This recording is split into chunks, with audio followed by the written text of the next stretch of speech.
വേമ്പനാട്ട് കായൽ തീരത്ത് സ്ഥിതി ചെയ്യുന്ന പച്ചപ്പ് നിറഞ്ഞ ദ്വീപുകളുടെ സമൂഹമാണ് കുമരകം. കോട്ടയത്ത് നിന്ന് 12 കിലോമീറ്റർ പിന്നിട്ടാൽ കുമരകത്ത് എത്തിച്ചേരാം.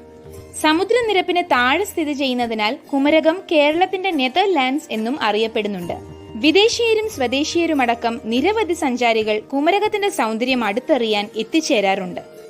റിസോർട്ടുകളും തനി നാടൻ ഭക്ഷണശാലകളും ഉൾപ്പെടെ ഒരു സഞ്ചാരിക്ക് വേണ്ടതെല്ലാം ഒരുക്കുന്ന കുമരകം സഞ്ചാരികളുടെ സ്വർഗഭൂമി എന്ന് തന്നെ പറയാം.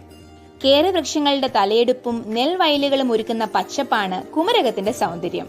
വേമ്പനാട് കായലിന്റെ പകിട്ട് കുമരകത്തെ കൂടുതൽ സുന്ദരിയാക്കും. കായൽ കാറ്റേറ്റ് ഒഴിവു സമയം ചിലവഴിക്കാൻ പറ്റിയ ഇടമാണ് കുമരകം. മഴക്കാലം എത്തുന്നതോടെ കുമരകത്തെ പച്ചപ്പിന്റെ സൗന്ദര്യം അതിന്റെ പൂർണ്ണതയിലെത്തും. ഇവിടുത്തെ പ്രധാന ആകർഷണം ഹൗസ് ബോട്ടിലെ കായൽ സഞ്ചാരമാണ്.